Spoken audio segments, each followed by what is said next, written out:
dogs in there? No, I didn't hear that yet.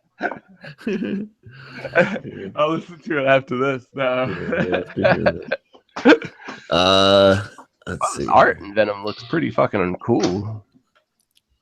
All right, in so the beginning. we're gonna get going. I'm gonna give a clap, and that's our signal here. All right, how we doing, guys? Welcome to the Marvel Madness Comics podcast. I am Brandon, as always, joined by co-hosts Carl and Trevitt. So, how we doing today, guys? Good, man. Pretty good. We got a late start on this Memorial Day. We kind of changed plans at the last minute and decided to record today instead of yesterday when we would have had to squeeze it in between picnics and Aliens Covenant and all that shit. So, Which was how dope, was by the Aliens way. Covenant anyway? Was it? It was dope. It was dope. There was some annoying things, like characters doing like really unreasonable, like illogical, dumb shit. But beyond that, the ending was fantastic. The ending made up for all my problems I had with the movie. It was fucking awesome. Like that is exactly how you want this movie to end. It was like definitely sci-fi horror, like body horror. Cool. It was crazy. Cool. It was dope. Yeah. Well, with that being said, this is our 4th episode. We're going to highlight a few books here for you. We're going to run down our mission statement, let you know what we're all about, let you know how to contact us. We cover some news, some books, some weird and marvelous facts. And then we're back again for it all next week. With that being said, the mission statement of our podcast here is we highlight 3 to 4 books for you guys each week. We give you a quick glimpse into the Marvel comic book universe. Keep you again up to date on the latest news, titles, fun facts, and general going-ons of Earth Prime or 616 or whatever the hell Marvel decides to call it now. We feature one book from each of the following families. I'm the Spider family. Carl is the Hero family, and Trevitt is the X-Men and Human family. And then we do a group effort on the main titled event book each week that one of those comes out. But we get a week off of that this week. So with all that covered, if you guys are looking to get a hold of us, share any thoughts, nonsense, suggestions, whatever is on your guys' mind, the email address, and Carl, again, please double check me on all this. I think I have it down now. marvelmadnesspod@gmail.com. If you're looking to give us an email, did we get any of those this week? I did not receive any emails this week, though. It No did blow up emails. with a bunch of new Twitter followers. Yep. Yeah. You might want to take that notification off because that's annoying to get. Anyway, we are on Twitter, as Carl mentioned. If you're looking to follow us, you can go to @MarvelMadness. I'm sorry, @MadnessMarvel1, and that's on Twitter. You guys got any new comic book day polls? Tweet those at us. We'll retweet those for you. And then again, you're looking to get a hold of the podcast. That's on Podbean and iTunes. You can find us there or any other podcast catcher. It's slowly, the RSS feed is slowly snagging onto all the so-called other ones people use. But with that being said, give us a review or rate us on iTunes or any other of those podcast catchers that let you rate things. You let us know, DM us, or let us know through the email addresses we shared you. And I got a whole bunch of Marvel codes backlog we can start sharing for reviews that we get. With that being said, we did get one. I know who it's from personally. I don't know if you guys do. Do you or no? The customer review, I have a theory. Okay. Do you have a theory, Carl? Yeah, I'm pretty sure I know who it is. Okay, well, we'll read it, and then you guys can share your theory. We'll see if you're right here. We did get a one review on iTunes, which helps us get spotted. So it says, what do these 3 guys, one from Buffalo, have in common? That is their love from comics and Marvel in general, plus they're pretty snazzy dressers. Well, except for Brandon. Seriously, check out Brandon, Trevin, and Carl talk about all the insanity that is Marvel Comics, and you'll have a great time just like I do. So that's our first review. So thank you for that. DC for Life is the reviewer name. So who do you guys think that is? Well, what's your I think it's Jim. Yeah, I think it's Jim. Yeah, that's Jim. Few reasons, the name and a couple of things like how it's written and what he mentioned.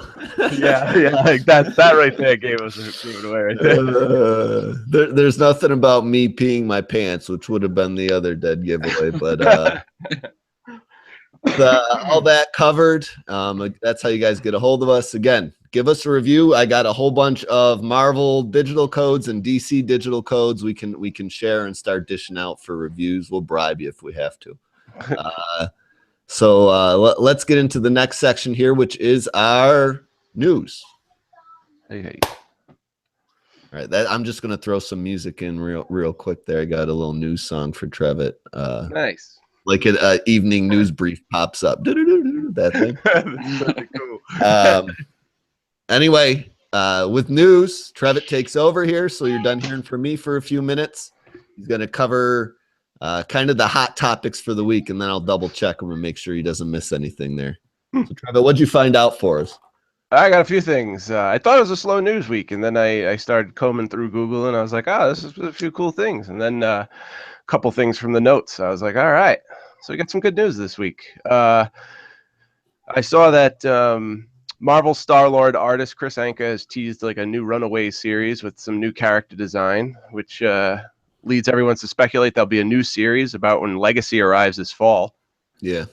And there's also speculation that Anka himself might be drawing the series, which would be pretty cool because he's a really good artist. I like what he did on Star-Lord. He's not on any book right now either, is he?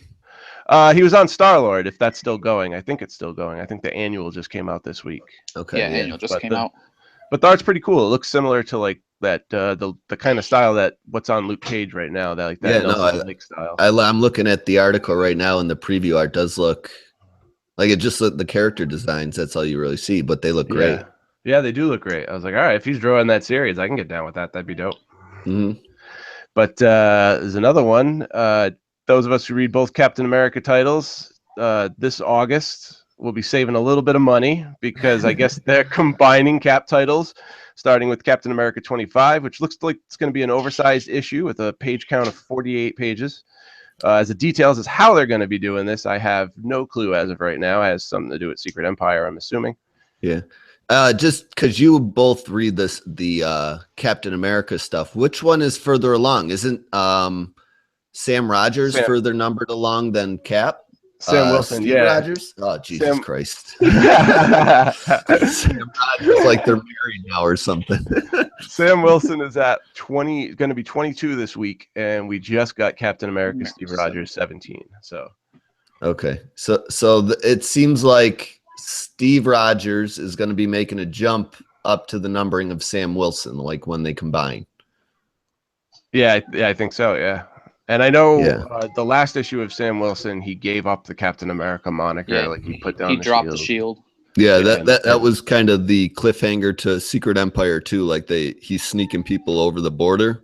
Yeah, in Montana. Yeah.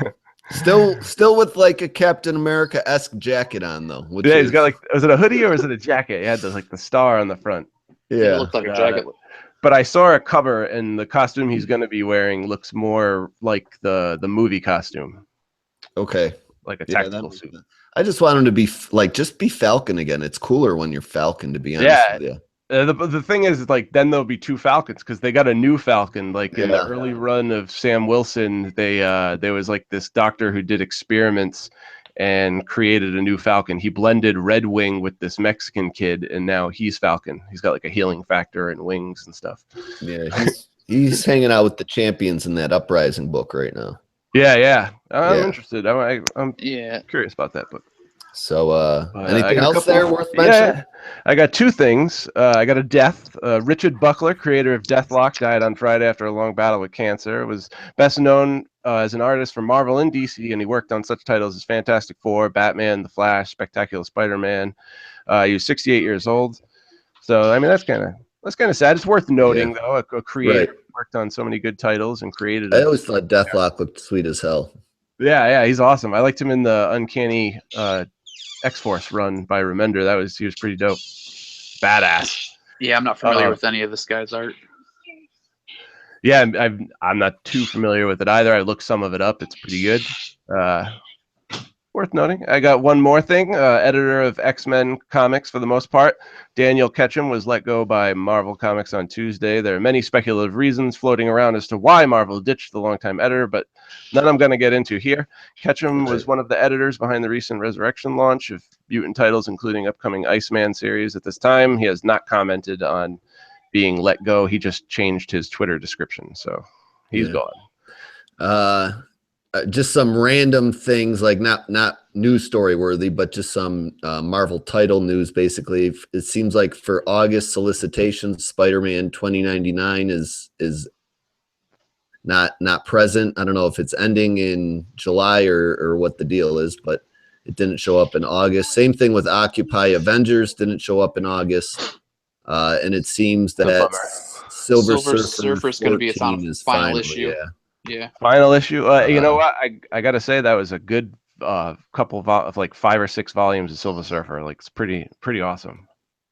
Yeah. The only other thing worth mentioning title wise is that Ultimates is going to go to legacy numbering, and it's going to be for issue number 100 of 499 issue, which seems to kind of be the legacy deal right now. If you get a legacy number on your book, it's going to jump at least $1, because Venom was actually $5.99, so that jumped $2 in that case. I think depending on the popularity, they're gonna play it. It's gonna be a higher page count, maybe. Hopefully. Yeah, I was gonna say they have a.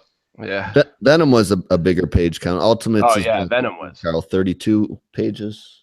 Yeah, Venom was huge. It had. Yeah. Did you see the art in the last Ultimates issue? Like, it looked like a 5-year-old drew it. It was really. It was great when Rocafort used to do it, but yeah, that'd be better. Who's doing it now? I forget the name. I flipped through it last week because it was a tie-in for Secret Empire, and it just looked like crap. I couldn't read it. I just couldn't. Yeah. Well, that's it for news, right? Anything else we missed, or we covered all there? I think we covered all worth covering. Yeah, I think we covered all right. All right. Well, let me get my clap in, and we're jumping to books. All right. How we doing, guys? We're back with the books. Captain America Steve Rogers, number 17, is gonna kick us off here. Carl, this is your book, if I'm not mistaken, because last week I was being an idiot and thought the first book was yours when it was really Trevitt's. So is that the case here, or am I being crazy again? This is my book. Now, do you have a different solicit? Because for what I was able to pull up, the only thing that popped up was In Cap We Trust. Yep, that's all I have too. Secret Empire tie-in, In Cap We Trust. I'll give you the solicit rundown. Cap does an interview with a lady he's been on interview with before. This is the third time they're talking, and this time he's Captain Hydra instead of Captain America. That's the book. That is the book. Carl's going to explain to us what the deal is here, and then we're going to tell you guys whether you should buy it, borrow it, or forget it altogether. Carl, take it away. So for Captain Hydra number 17, Captain America 17, we have writer Nick Spencer. On art duties, we have Andre Ginaldo and Raymond Bax. Color artists of Rachel Rosenberg. Letters by VC Joe Caramanga.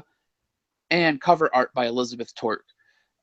With this issue, just like I said in what Brandon went down, it is literally Sally Floyd interviewing Captain America for the third time, and we get to see how Hydra-controlled government are controlling the media exposure. Besides that, we don't really get too much else of importance going on in the book. It's all catch up from Secret Empire number 2. What we're telling the people that happened, how it really happened, and however, as soon as Sally brings up the one thing she was told not to talk about, she is taken away and placed into prison. That is the rundown for the entire issue. It was short. It was sweet, to the point. I have 2 or 3 questions aimed to you guys. There's a panel where it shows Captain America raising Thor's hammer. Are they retconning that, or having Kobik basically make it so that Captain Hydra was able to lift, he was worthy as Captain Hydra, or is that still he hasn't awakened his mind? No, that was from the free comic book day issue. Yeah. See, I That still haven't happens- read that. Yeah, that Oh, happened yeah. when they were all fighting and everyone, eventually got trapped where they were and like heroes got separated, if I'm not mistaken. See, Yeah, that's I have exactly the what it was. issue sitting in front of me. I just still haven't read it. Yeah, that was the Yeah. last page. He was lifting the hammer because they're worthy, Yeah. They have So their shit that together. yeah, it takes place like between issue 1 and 2, basically. Or no, before 0 and 1. issue 0 and 1. Yeah. Yeah. And it's when Carol's stuck in outer space. It happens at that point when the New York heroes get stuck in the Dark Force. I was gonna say, it makes sense that he was able to lift that hammer because, like, once Thor lost faith in himself, like, then he was no longer worthy to lift the hammer, right? Like, once he thought Gore was right, he couldn't lift it anymore. So if Captain America's like resolve is so solid that he believes in himself that much, he probably could lift the hammer. Yeah. Yeah. Makes sense. Just a couple interesting, I mean, not super interesting, but things that go on in the issue. Like they play off the fact that, they're treating the Inhumans in these camps civilly and like they have everything they want, and that really is opposite. It seems like they're pulling experiments off on them. Like this one dude's in a muzzle, basically trying to drink milk and can't, That's the guy from Secret Yep. Empire #1 who's puked up the lunchbox. Yeah, Oh, is it? yeah, that's exactly who that is. That's why he has I the don't mouthpiece. know. I don't know what it is with me. I can't remember one Inhuman from the next. Like no matter what. Like he could be in every issue from here on, and I'll be talking about Secret Empire 5 with you guys, and you'll be like, "Yeah, remember that's the guy that is the 3D human printer, like throws things up." I remember this girl that looks like a lizard, kinda. I know her from things. Yeah, Nausea. And I know this ISO chick from IVX, and those are kind of like the Inhumans I know besides the King and Queen. That I just recognize because of facial things. So that you just find out like Hydra's lying about the Inhuman treatment. Am I wrong there? No, you see that No, doctor pulling out the guy's organ? Yeah, like it's pretty gruesome. It seems like Hydra's lying about a lot. Do you think Cap knows about that, or is he ignorant? Like, because it feels like he's ignorant to a lot of things, and they just tell him what to say, and he says it. Well, And then another times it feels like he gives it the okay, and then just has a guilty conscience about it. I don't think he's ignorant about it because if you go to the part where they talk about the mutants having their sovereign state inside the United States, and he says he knows nothing about it, they are an enemy to Hydra, and then you flip into it, and it's Captain America basically giving Magneto the okay. This is what I want you to do. I loved that. No war between Hydra and the mutants. We need to get you off the playing field so we can focus on this, this, and this. And here's my gift to you. It is something precious to me, but you hold on to it, and hands him Red Skull's head Yeah. in a box. I love what he said to him too. Like, but if they ask me, I'm gonna say you did it yourself, and I know nothing about it, right? Like plausible deniability. Yeah. That was a cool twist. The other thing is, the weird thing is, like Zorn is going to be the head, so Magneto doesn't have to. He can kind of still play dead. You know what I'm saying? People think he's dead, I guess, right? Yeah. Yeah. Yep. So Zorn's going to be the leader of this California section they're being given, and then he's given Red Skull's brain also because it has, or Red Skull's head because it has Xavier's brain in it. And it's like a symbolic gesture on Cap's behalf of giving him something. It doesn't back. have Xavier's brain in it. They No. took it out in Uncanny Avengers. Jesus Christ. Uncanny Avengers. Yeah. And It was Captain America wanted it, but the Avengers took it from him. Like he wanted it out of his head, but he wanted it for himself. There was a big fight for it, and they ended up destroying it before he could get it. Okay. So the brain is destroyed now. Yeah, Or right. the Yeah. Avengers have it. No, the brain's they destroyed. it. Okay. So it's just Red Skull's head, empty head. Now I wonder if Magneto's going to find a way to graft it into some kind of helmet, and he wears it and pretends to be Red Skull later on. Oh, that's fucking gross. I don't think that would happen. Oh come on, that'd be That would be cool because it'd be a good Dude. twist. He That'd be better really line that shit with like, I don't know, plastic or something. Yeah, that'd be some really sick shit. But Well, he I don't can think give it that's to gonna the happen. Inhuman 3D printer, and he can print him out a 3D copy, so he can just put it over his head. Oh my god. Puke up her red skull head. Oh, Yep. equally Oh. as disgusting, but in a different way. All right. Well, those are kind of like the two big things I thought were worth talking about. But yeah, then it mentions the thing they tell her not to mention, the whole Vegas incident, because they get into an argument, Yeah. verbal screaming match in the interview, and she just brings it up, and it's like, Let's oh go. shit. Yeah, and Cap's like a complete douchebag here too. You know what I'm saying? Like he's like, this is over. I'm out of here. Like he pulls, I hate to say it, like a total Donald Trump type move. You know what I'm saying? Yeah. Even has like a Twitter type Well, Nick Spencer loving shot at the end. Like, I imagine the people on Twitter will be furious. Like, just about ends the issue that way. There's one more Yeah. page, but it's like, settle the fuck down, dude. Well, Spencer would know. He's always makes fighting with sense. people on Twitter.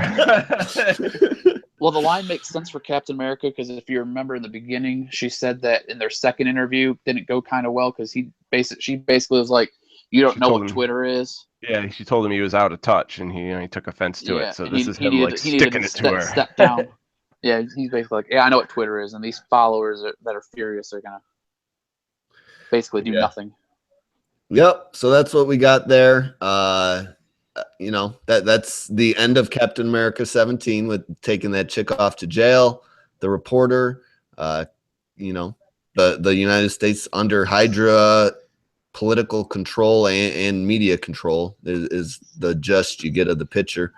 And what'd you think, Carl? Buy, borrow, or forget it altogether, and why? All right. Well, as a standalone issue, this was a good storytelling device. It was quick. It was to the point, but it gave you some information that wasn't covered in Secret Empire, and it recapped other parts of it. As a tie-in, you could really skip it. The only thing that I haven't seen, like I said, I didn't read Free Comic Book Day, but the only thing I didn't really see was the mutant explanation in any of the Secret Empire stuff. So you could save the $4 for this issue. For me, it's a borrow, just for that simple fact. If it gave more lead up for 3 coming out next week, or more lead up for the whole storyline, more of a cliffhanger than sending some chick to jail for basically proving Hydra has media censorship, I could say it's a buy. But yeah, it's a borrow. What about you, Art was- Travis? Whoop, sorry, man. I was say art was good, but it could have been better. But yeah. Yeah. Yeah, definitely. The art was good. It could have been better.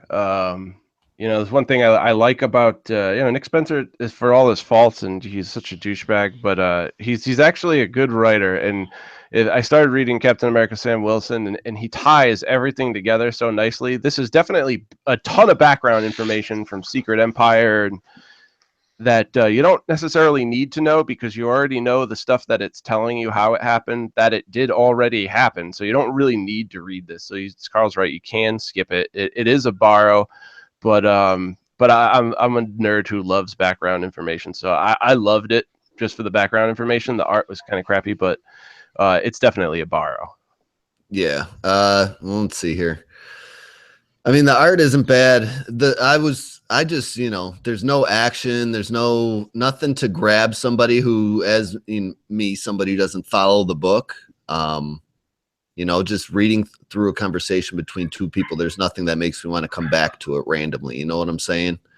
Yeah. I'm reading Secret Empire along with you guys. The main event and everything told to me in here is, there are things you can assume from kind of what is essentially a dictatorship taking over the country. It's just highlighting all those facts, really. So yeah, just filling in on what's happening with the Inhumans and the media and things like that wasn't super interesting to me and didn't tell me anything new. So it was really more of a forget it altogether for me on this title. It's just not very interesting. As somebody that doesn't follow the Captain America book, and Yeah, if you don't. If you don't follow, don't worry about it. not something yeah. that makes me want to come back to the title until this event is over. 'Cause I'm I'm finding that with like reading Sam Wilson, reading Steve Rogers, and then reading Secret Empire, like it all really ties together, like really nicely. Yeah, it really I'm does. sure. Especially that what Nick Spencer does all three of those titles, so Yeah, that makes plenty of sense, which is good. He can write all the titles he writes are tightly woven. they really are. Canon wise, which is at least something working in his favor. You can't say the event, regardless of your feelings about it or how you feel like it's coming out, isn't thought out, because it feels thought out. Yeah, it really is. It really is. But yeah, so we got 2 borrows, right, and 1 Yeah. forget it for Captain America, Steve Rogers 17, which brings us to our next title in the IVX lineup. And this is Trevitt's baby, X-Men Blue #4. Oh, yeah, that's right. Talking all hyped up about Captain America, talking about Captain America, Steve Rogers. I totally forgot to pull up my notes for X-Men Blue. Yeah. Well, while you're doing that, I'll go over the team here. We got X-Men Blue #4. The writer is Cullen Bunn.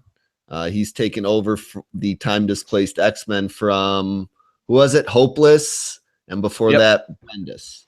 Hopeless and Bagley. So he's the third guy to spearhead this group. The penciler on this issue is Julian Lopez, inker Jose Marzan Jr., and Walden Wong, with colorist Irma Navilla. So yeah, basically what we have here is the time-displaced X-Men team going to investigate in Colorado the whereabouts and the scene caused by Jimmy Hudson in the woods back from the backup in issue 1. So Yes. Trevitt's going to take it from there and let us know what went on in the issue, and we're going to tell you whether we should buy it, borrow it, or forget it altogether. All right. So first off, I want to say that I really like this cover. I said that yesterday, and I'm just going to say it again. Yeah, I know. It is. It's If a you pretty put damn good Wolverine's 3 claws, any version of Wolverine's claws, just front and center on the cover, you're pretty much almost getting my money off the bat. You know what I mean? Right. So I like that it has the blood dripping down his palm from like the claws coming out. Like that's cool. Yeah, and we did say yesterday too that Iceman on the cover of this book, we wish like he looked that way all the time in the issue. Like he Seriously, looks awesome. yeah. It looks dope, and the ice slide looks really awesome and really well detailed. Everything looks detailed. Even Angel's fire on the cosmic fire on the wings looks so detailed. Like, so good. And good job. I was kind of sketchy on the whole Angel fire wings thing, but like he's much more of a threat with these type of wings that can kind of shoot fireballs and do shit, as opposed to just these creepy ass angel wings hanging off his back all the time. You know what I'm saying? Totally. Like he's sitting up there in the trees melting the snow. He could throw fireballs. Like he could do so many cool things with this that he could never do with those other wings. Right. And the fire goes away. So, Yeah. all right. So we start off with the X-Men aboard the new Blackbird, and they're taking off to Arrow Ridge, Colorado, where we ended X-Men Blue. It was kind of the backup for X-Men Blue, where we saw oh my God, what's his name? Anyway, that doesn't matter. So they're checking out the events of what went down in the backup of issue 1, and they're on the hunt for the Ultimate Wolverine, who was it, Jimmy Hudson? That's his name, right? Yeah. Yeah. And then they quickly run into the sheriff, Kira Lee, also from issue 1, who is never taken seriously. Kind of like, you've seen it. It's always been in like movies and TV shows where they have that lady sheriff that everyone just thinks is a joke. Yeah. So she like specifically mentioned she's the sheriff to like in issue 1 2 or 3 times, and here she mentions it. Yeah. Not the deputy. I'm the sheriff. Sheriff, damn it. Respect. So they run into her, and they find the Wendigo's dead body with the claw marks all over. It looks like the face and the body. It's still white for some reason. I don't know if that's just laziness on the colorist, or if the body is supposed to be white. We were trying to figure out if it went back to its like human form but remained white. Yeah. And had the claw marks. Otherwise, it just looks like a snow angel with like blood stains. You know what I'm saying? Yeah. So then we get to the next page and we actually see the Wendigo. So then I guess we know he transformed back because he looks friggin' beastly, like Yeah. a giant werewolf with Yeah. dominable snowman. So the sheriff explains to the X-Men what did it to the Wendigo, and they find Jimmy. He's got his claws out and like the exposition. He looks just like Wolverine with the hood on. And then they're trying to figure out who it is, like the young man. They say young man Logan when they see him. There's so many damn Wolverines now. I You know. never know. There's Yeah. 1,000 And people. With I feel claws. like, the original will come back at some point in time, and then we really got a clusterfuck on our hands. Yeah, I don't know what's gonna happen. That scares the shit out of me because I mean, you got old man Logan, you get this fucking guy, and then regular Wolverine and Laura and fucking Jesus Christ, how many more? Who knows? Dakin's coming back. I think I saw Dakin in a book somewhere. I forget which book it was. Jesus Christ. Anyway, so they meet him in the woods, and they're trying to. The other X-Men, they've met him before on a mission during All New X-Men by Bendis. Cyclops wasn't there though because he was in space. They even mentioned that he was off in space with his dad having an adventure. But for some reason, Ultimate Wolverine has no clue who he is, who they are. Well, he knows who he is, but he doesn't know who they are or how he knows them.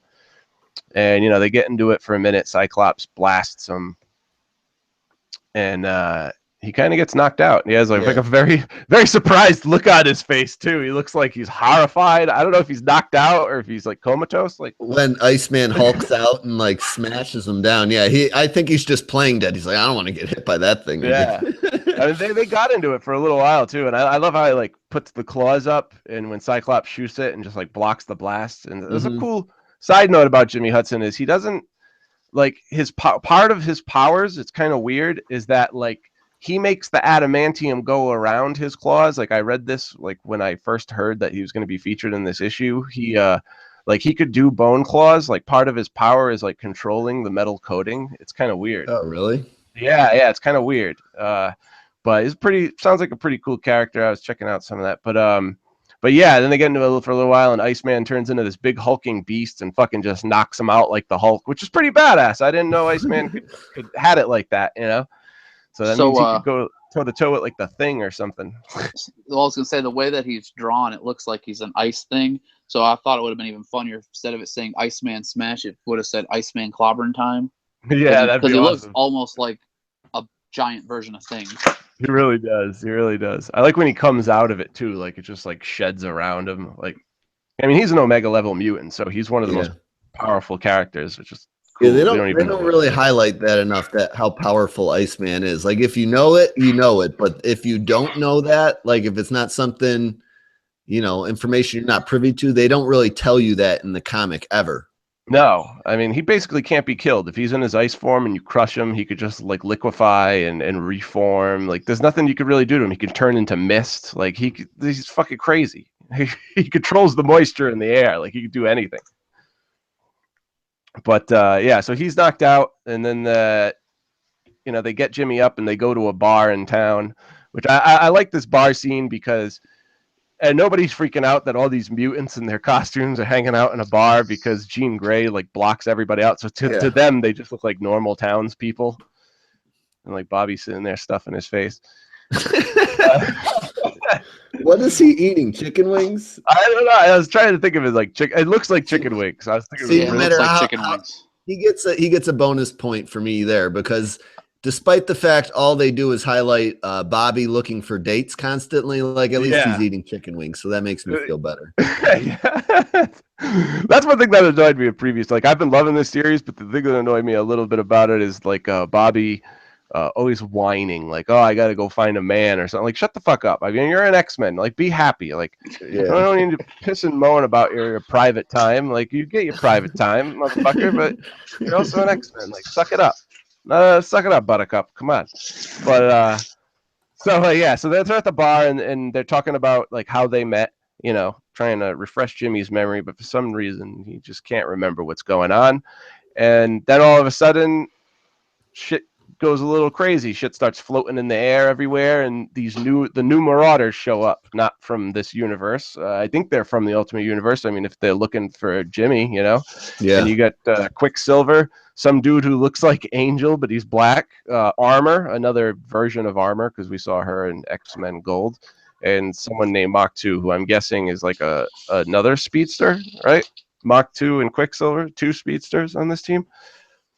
But and that's the end of the issue. I don't know those ultimate villains' powers very well. I know obviously Quicksilver's a speedster, but I want to check out Ultimate X-Men. I got all of it. I got the whole entire 100 issues, and then I got Spencer's run after that. And but I haven't read a goddamn one of them yet. But yeah, I mean, this is the end of the issue. I really liked it for the most part. Like, it was just kind of filler, like explaining a story from part 1. It's not really something that you really like need to read. I mean, the previous issues were a lot better. Like the last one with the Master Mold and Bastion. Like, come on, the first one had fucking Juggernaut. Like, it was been really pretty cool so far. Like the coolest series of all the Resurrection titles. Next to Jean Grey. This past issue was really dope.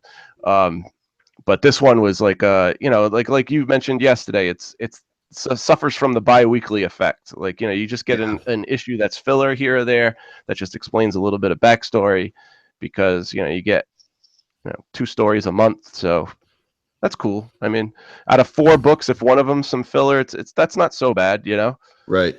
Especially if the next one picks up on a bigger story. I mean, the art wasn't that great. I want Jorge Molina back. So. I mean, think about it. If this book was monthly and Jorge with Molina did every issue, and we got like a 2-issue story combined into one, like, it would be action-packed. It would have fantastic art it would be perfect if it was a monthly title. Yeah. Yeah.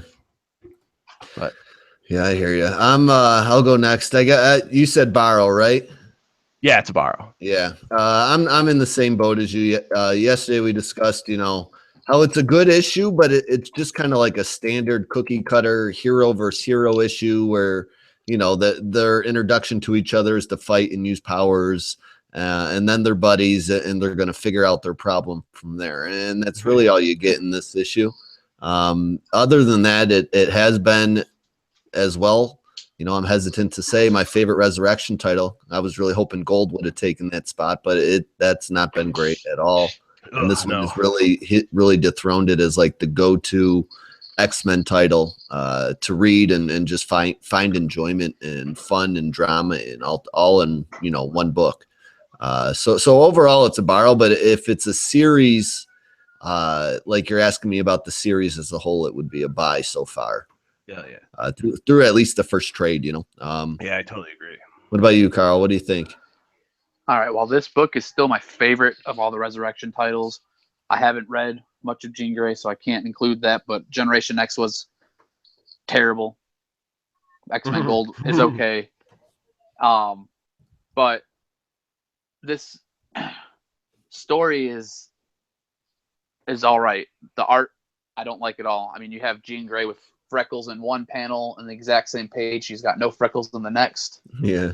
Yeah, the art's inconsistent this issue. And that's what's making it a borrow for me. But like you said, Brandon, as a series as a whole, or at least for this first trade so far, it's a buy. You know, if I'm buying issues 1 through 4, I'm buying issues 1 through 4. But like as a recommendation, I'd recommend borrowing it.